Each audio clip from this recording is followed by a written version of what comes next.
കേരളത്തിൽ കോൺഗ്രസ് ഗുരുതരമായ പ്രതിസന്ധിയിൽപ്പെട്ടിരിക്കുകയാണ്.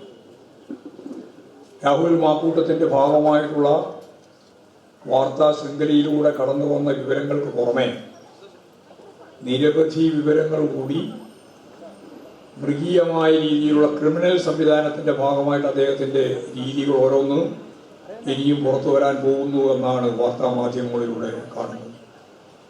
പക്ഷേ കോൺഗ്രസ് ആളുകളുടെ കണ്ണിൽ പൊടിയിട്ട് അവരെ സംരക്ഷിക്കാനാണ് നിലകൊള്ളുന്നത്.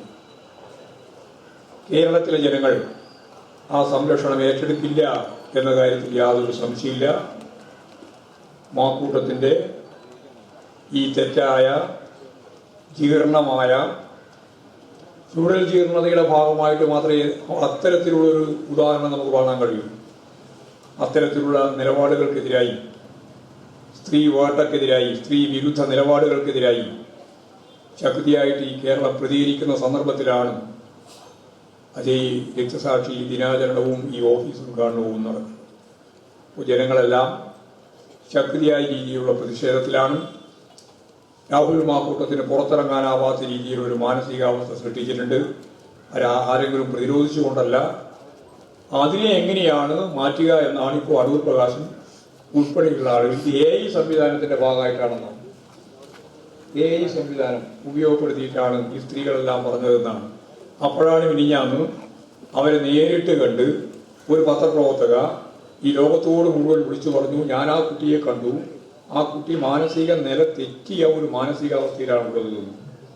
ഇപ്പോൾ തെളിവില്ലാതൊരു സ്ഥിതിയിലേക്കല്ല കാര്യങ്ങൾ നീങ്ങുന്നത്. വലിയ തെളിവുകളാണ് വരാൻ പോകുന്നത്. ഇനിയും തെളിവുകൾ വരും.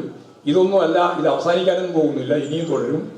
പലർക്കും ഇതിൻ്റെ മേലെ നിലപാട് സ്വീകരിക്കാനാവാത്തത് അവരെപ്പറ്റിയെല്ലാമുള്ള വിവരങ്ങൾ ഉൾപ്പെടെ ഇവർക്കെല്ലാം പരസ്പരം അറിയുമെന്നുള്ളതുകൊണ്ട് ആരും ശക്തിയായ ഒരു നിലപാട് സ്വീകരിച്ച് മുമ്പോട്ടേക്ക് പോകാൻ തയ്യാറാവുന്നില്ല. നേരത്തെ പറഞ്ഞ പോലെ കണ്ണിൽ പൊടിയിടാനുള്ള ശ്രമമാണ് നടത്തിക്കൊണ്ടിരിക്കുന്നത്. സസ്പെൻഷൻ ഉൾപ്പെടെ അതാണ് ചൂണ്ടിക്കാണിച്ചത് എന്ന് ഞങ്ങൾ നേരത്തെ തന്നെ പറഞ്ഞതാണ്.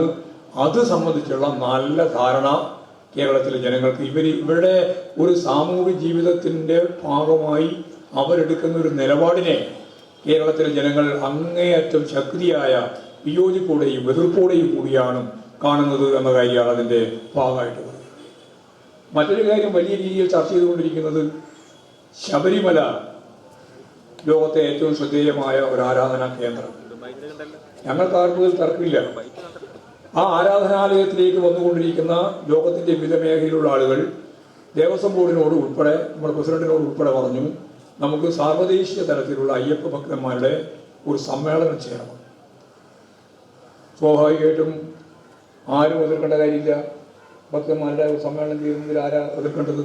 ദേവസ്വം ബോർഡ് സമ്മതിച്ചു. അങ്ങനെ ദേവസ്വം ബോർഡ് മുൻകൈയെടുത്ത് ഒരു സാർവദേശീയ അയ്യപ്പ സംഗമം, പേരെല്ലാവരും എന്തൊക്കെയാ കൊടുക്കുന്നുണ്ടാവില്ല, അയ്യപ്പ സംഗമം ആഗോളം എന്ന് പറഞ്ഞാൽ ലോകത്തെമ്പാടുമുള്ള അയ്യപ്പ ഭക്തന്മാരുടെ ഒരു സംഗമം, അതാണ് ഉദ്ദേശിക്കുന്നത്. എല്ലാവർക്കും പങ്കെടുക്കാൻ കഴിയില്ല. അപ്പോൾ പ്രതിനിധികളായിട്ടാണ് ഒക്കെ പങ്കെടുക്കുന്നത്. സ്വാഭാവികമായിട്ടും ഞങ്ങളും അതേ സമയം ഞങ്ങളോട് ചോദിച്ചു, എന്താണ് നിങ്ങളുടെ നിലപാട്? ഞാൻ പറഞ്ഞു, വിശ്വാസികളുടെ നിലപാട് ഇങ്ങനെ ഒരു സംഗമം ചേരുന്നത് ശബരിമലയുമായിട്ട് ബന്ധപ്പെട്ടതിൻ്റെ വളർച്ചയും അതുപോലെ തന്നെ ഇതിലെ വികാസവും ഒക്കെ ചേർത്ത് വളരെ പ്രധാനപ്പെട്ട ഒരു കാര്യമാണ് എന്നുള്ളതുകൊണ്ട് ആ പരിപാടി നടത്തുന്നതിൽ ഞങ്ങൾക്ക് യാതൊരു തർക്കമില്ല. അപ്പോൾ പിന്നെ തർക്കമായി. അപ്പോൾ വിശ്വാസികളോടുള്ള നിലപാടെന്താണ്? ഞാൻ ഉറപ്പായിട്ട് പറഞ്ഞു, വിശ്വാസികളോട് ഞങ്ങളുടെ നിലപാട്, വിശ്വാസികൾ നിലനിൽക്കുന്ന ഒരു സമൂഹമാണ്. ഇവിടെ ഇരിക്കുന്ന നിങ്ങൾ തന്നെ എത്രയാളുണ്ട് വിശ്വാസി അല്ലാത്തവരും? വിശ്വാസികൾ എന്ന് ചോദിച്ചാൽ എല്ലാവരും വിശ്വാസികളായിരിക്കും.